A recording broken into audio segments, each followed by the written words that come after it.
Hey, I'm here. If you're here, I'm here. Anyone watching online? Hi, I'm here. Say in the comments, let me know. But I wonder this morning, although we are physically here or here on our sofa watching online, I don't know what the crazy noise is, we've been having it all day. We often are here physically, but not really here when we say we are here. So lots of you said, I'm here to me this morning.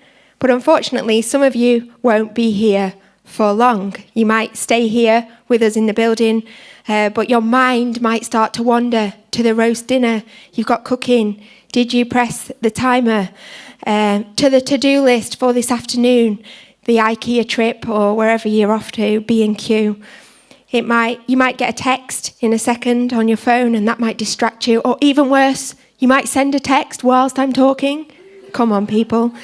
You might leave the reality of here and now to check your Instagram feed because you don't know what has happened in the world during the last 2 minutes whilst I've been talking, and it's best to keep on top of it.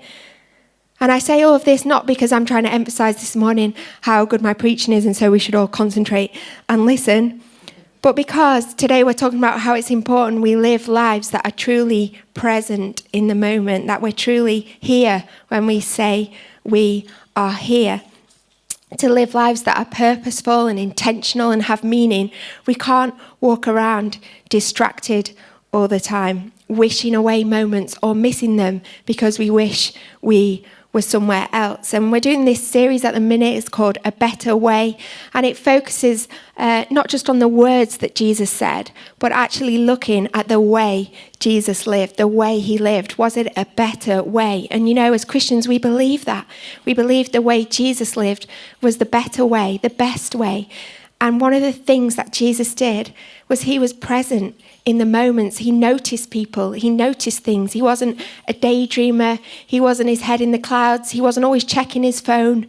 He was present in the moments with people.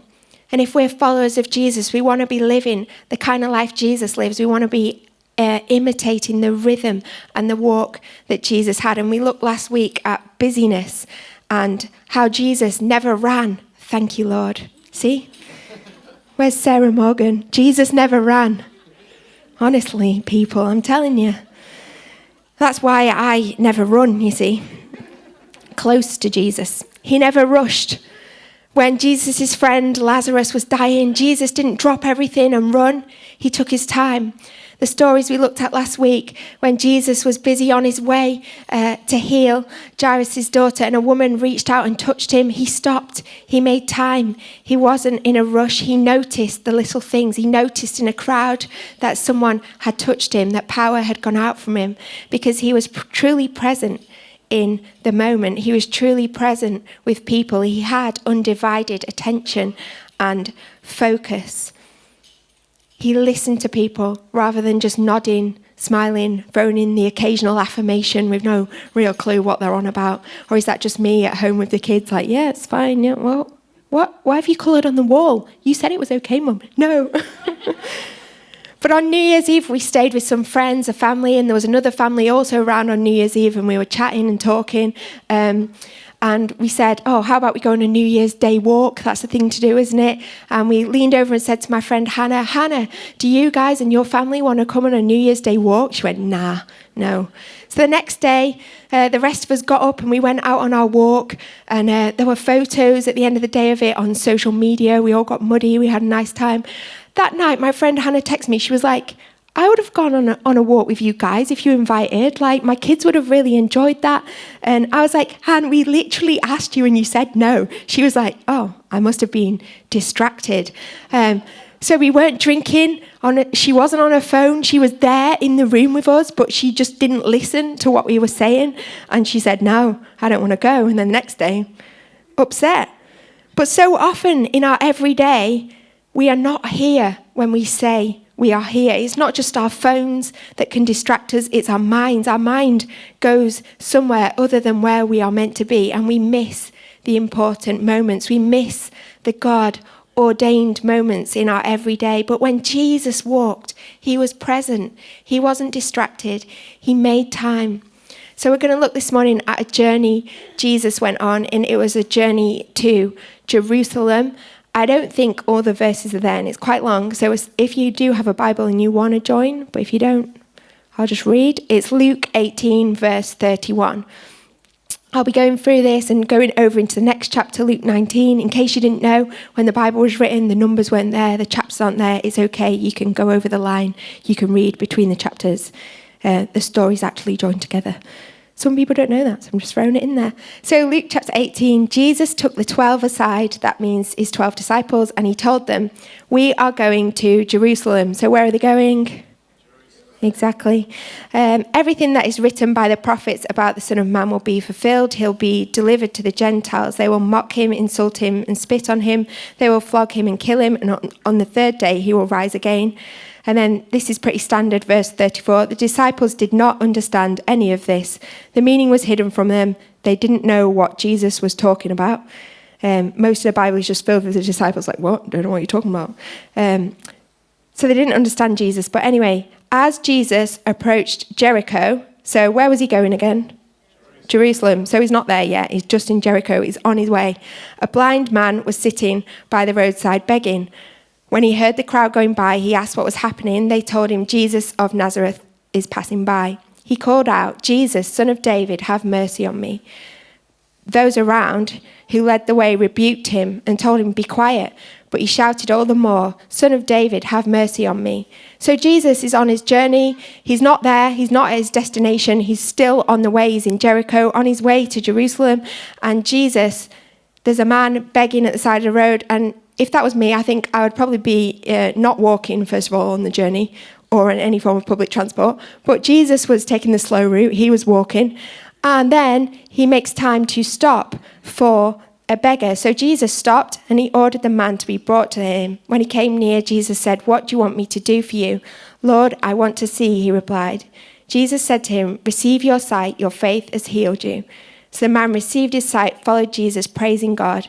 And when the people saw it, they also praised God. So Jesus was present enough in the moment and not too busy to make time on his journey to stop, to do a miracle, and to notice a beggar and a blind man at that. And many of us, when we're out about in town, we might see a homeless person, someone that looks like a beggar. We might see them and just pass them by on our journey. We're too busy, or our head's down on our phone, or we haven't got the energy to make time for that person. But Jesus, he made the time on his journey. Even though he wasn't at his destination, he stopped and he healed the man. Next, Jesus entered Jericho and was passing through. So he's still not there, he's still passing through. A man was there by the name of Zacchaeus. He was a chief tax collector and was wealthy. He wanted to see who Jesus was, but because he was short, he couldn't see over the crowd. I hear you, Zacchaeus, problems in life. So he ran ahead and climbed a sycamore fig tree to see him, since Jesus was coming that way. When Jesus reached the spot, he looked up and said to him, Zacchaeus, come down immediately. I must stay at your house today. So he came down at once and welcomed him gladly. So Jesus is still on his journey. He's going to Jerusalem, but he's still passing through the places that he's walking through on his journey. Yet now he makes time to notice somebody up a tree. Now, I'm the type of person who would walk into a lamppost or a tree, but he doesn't walk into the tree. He looks up into the tree and sees a very small man. So the man was small, hard to see. He's up a tree, weird. Nobody does that. But Jesus knows he's there. He stops, he notices him, he makes time, and he goes and stays at his house. Now, me and Marcus are both often quite distracted, so I don't know why I'm the one talking about being present in the moment. But one time, not a word of a lie, my husband Marcus came home from work. He'd been out all day. He told me afterwards he'd been in important meetings. I looked at him. He had 2 different shoes on. 2 different shoes, and he'd worn them all day. One was brown, one was black. Different styles. The shame, I know. But this very week, on Monday, I took my kids to their swimming lesson. It's a stress in itself. I've got 3 children. They're just going everywhere in the swimming thing. I'm like trying to get one changed. Success. Meanwhile, the little one was running around. For some reason, this isn't relevant. His trousers kept falling down, so he was just running around with his trousers around his ankles in the worktop swimming thing. One was changed. I go to get the next one changed, pull out a red swimming costume, red Adidas swimming costume, grab from the drawer, go to put it on. It was a gymnastics leotard. She said, Mom, that's a leotard. I can't wear that. Oh, Mom, blah, blah, blah. So I was like feeling the material. I was like, I reckon this will be fine. You can wear this swimming. She was like, Mum, I am not going swimming.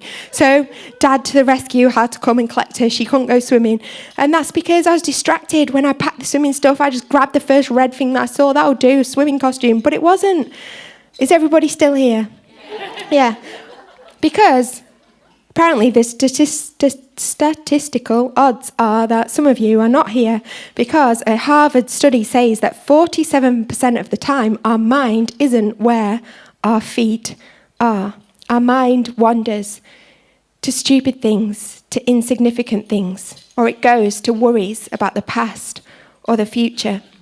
The average mobile phone user touches their phone 2,617 times a day. So we got antibacterial wipes available at the back if you would like to use them after the service, just to give that phone a clean. It's kind of gross. Extreme mobile phone users, the top 10%, touch their phone more than 5,400 times a day. And I'm kind of worried that might be me. But if you look on your phone, it will tell you the screen time, how much time you spent on the screen that day. But the thing it doesn't tell us that I think would be very interesting is how much of that screen time was whilst you were meant to be doing something else, whilst you were meant to be present in a conversation with someone else, whilst you were meant to be playing with your children, whilst you were meant to be on the school run, whilst you were meant to be in a meeting in the office. How much of that screen time was something you just did as a by the by, whilst you were meant to be present doing something else? Because Jesus gave his full attention, so he was able to notice a small man up a tree. He was able to stop for a blind beggar. He was present. He walked slowly enough to love people deeply, to have time on the journey, to be interrupted. How many of us are present enough to notice the person in the office who doesn't seem quite themselves, the other kid in class who's quietly crying, the family opposite on our street who don't seem to have winter coats and hats for their children? Or are we spending most of our days, weeks, lives here, but not really here, too rushed, too distracted, too preoccupied to notice? 3 things this morning that can stop us from living this fully present life that Jesus modeled for us.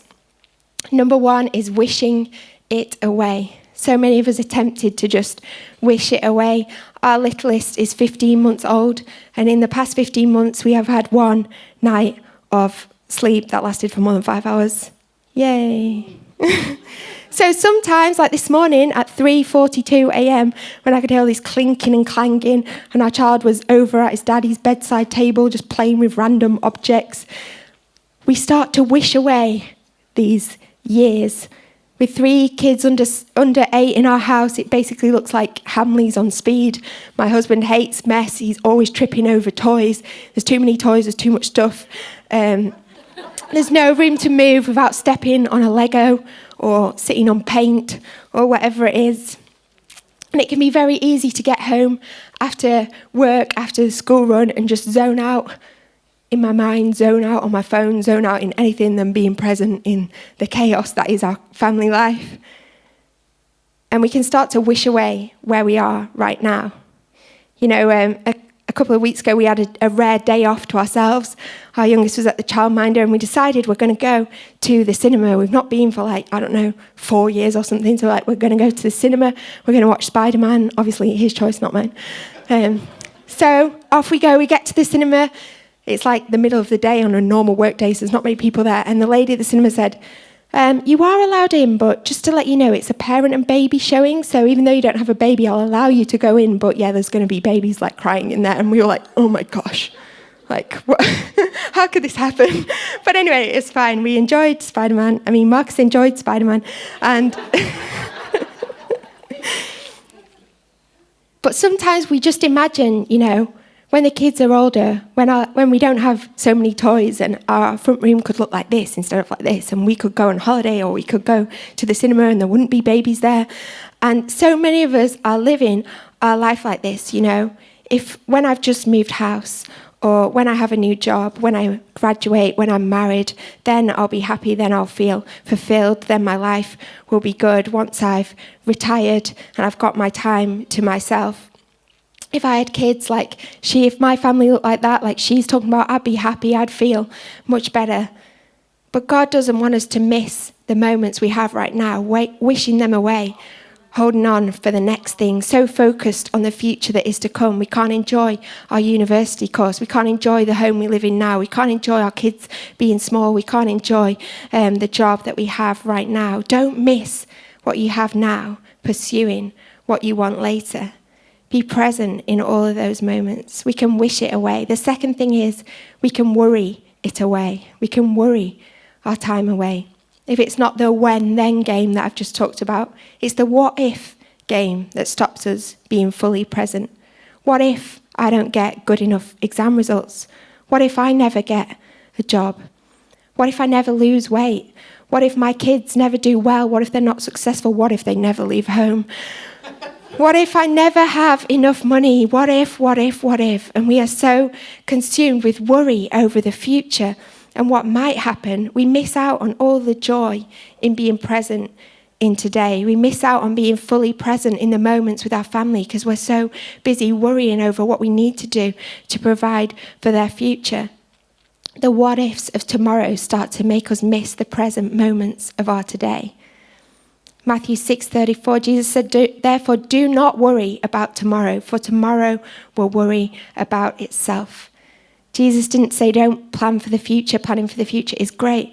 But he did say don't worry about it. Don't spend your time worrying about it. Be present in today. Live in the moment. Live for today. Make the most of today. We can wish our time away. We can worry our time away. And lastly, we can waste our time away. I think we might have a sand timer. I'm sure most of you have seen a sand timer. We're seeing it all too often at the moment in our kids want to play categories every single day. Yay. And it has a sand timer. But yeah, sand timer.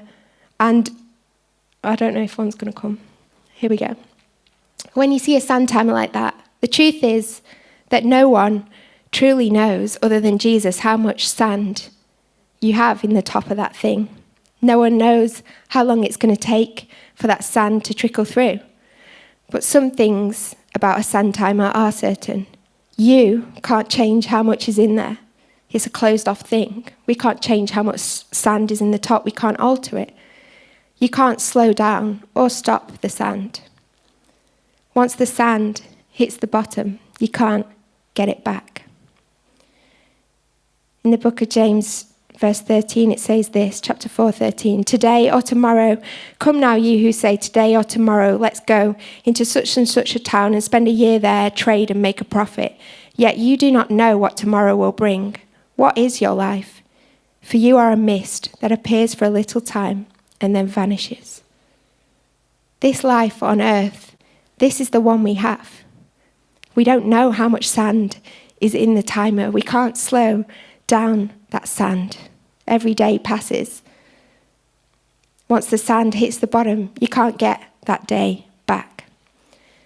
This life on earth is the one we have until we go to glory and be with Jesus. And you can waste it away not really being here. And the truth is, you can't be happy where you are not. You can't serve Jesus where you are not. You can't love people where you are not. So don't wish it away, don't worry it away, don't waste it away. Be present for the moments, not just the big moments, not just when you get to Jerusalem, but the moments along the way, the journey along the way, passing through Jericho. Their stories, whether you've been to church a lot of times or it's your first time here today, many of us all know a story like the story of Zacchaeus. But that wasn't Jesus' destination on that day. He was passing through, and yet he does these amazing miracles for these two men on the journey. This is the day that the Lord has made. We will rejoice and be glad in it. I don't know what your day looks like, what your everyday looks like at the minute, how many of you are kind of wishing it away because there's something in the future that's right at the front of your mind and you really want to get there because you know that's going to make your life better, and I'm sure it will. But don't waste today wishing for tomorrow. Be present in the moments, not just the big stuff that you've set down, I'm looking forward to this, but the everyday, the supermarket shop, getting your hair cut, getting your car washed, going on the school run. Be present. Because the truth is, it's on the journey, it's in the everyday and in the small stuff that God is actually wanting to use us and work through our life and help us to make a difference in other people's lives. And sometimes I think there's two things that kind of stop us reaching that point. And number one is like our faith. We have a lack of faith that God wants to do anything through us, that anything good's going to come out of our life. And number two is that we're just a little bit self-absorbed and we think, not today. I know I do that. I think, oh my gosh, God, not today. I haven't got the time to speak with them today. Please don't put me with a supermarket checkout lady that's crying about something or said she's had a bad day because I might have to intervene. And, just yesterday I was with my little girl in town and there was a homeless lady, and I usually try to make a habit of speaking with homeless people because I want my kids to say about their mum. Mum made time for people. I don't want them to think that I'm just like kicking people to the can. And I was like, oh gosh, I haven't got time to touch this lady. But anyway, we made the time and spoke with her. And I think things like that are really important for our life, that we're not so self-absorbed that we say, actually, this time is mine, God. I have that same temptation when we ever go on holiday, which is rare, but sometimes we do. And I can remember sitting back on the sun lounger and thinking, oh my gosh, it's good to be on holiday and we don't have to do anything for Jesus whilst we're like here. But then this woman like kept sitting near us every single breakfast, and we ended up having to like talk to her, and we were talking to her about God. And I was like, there's no rest from this work. Jesus follows you on holiday. But Jesus sets us this example that he's never too self-absorbed. He's never too like, I'm actually having a crisis right now, guys, so I'm focused on what I'm doing. He is never like, so I've got so much going on, I'm going to drop the ball. He's able to handle it, even in his dying moments as Jesus hangs on the cross. He makes the time to be fully present with the criminal hanging next to him, to speak into his life and to say to him, today you'll be with me in paradise. Fully present, able to give undivided attention to someone else, even in the midst of his own suffering. Are you still here? Yeah. Because here, in this moment right now, we're here together. Just look around, have a quick scan. Because in a minute, this moment will have gone. And the service will close and you might get a coffee and then you'll go home and go about your life. And this moment, exactly how it is now, will never happen again, the same again. Because we're here right now in this space. And the living God is here right now with us. And he's working in this place. And in our hearts and in our lives, he's working. And he wants us to choose today to be here today. To be present in our homes, in our marriages, in our families, in our workplaces, in our streets, in our neighborhoods. To be present enough to pray the prayer we've been saying each week and to see it come to pass. God, help me to walk slowly enough to experience Jesus fully and to love people deeply. This is the better way to walk. Don't miss what you have now, pursuing what you want later. Surrender the past that you can't change and trust God with a future that you can't control anyway.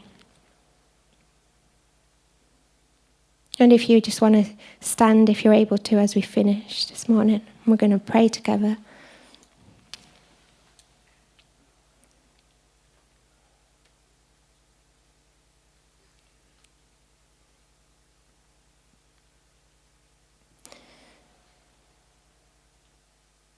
God, we thank you that you're here and that we are here. Pray that you help us this week to walk the better way, to be less distracted, to make changes in our everyday that help us to focus and to be present, that we don't miss what we have now, pursuing what we want in the future, that we don't miss what we have now, worrying over things that we can't change, that we don't miss what we have now, wasting away the life that you have given to us, God. This is the day that you have made. And we pray, God, you help us to walk slowly enough to experience Jesus fully and to love people deeply. Amen.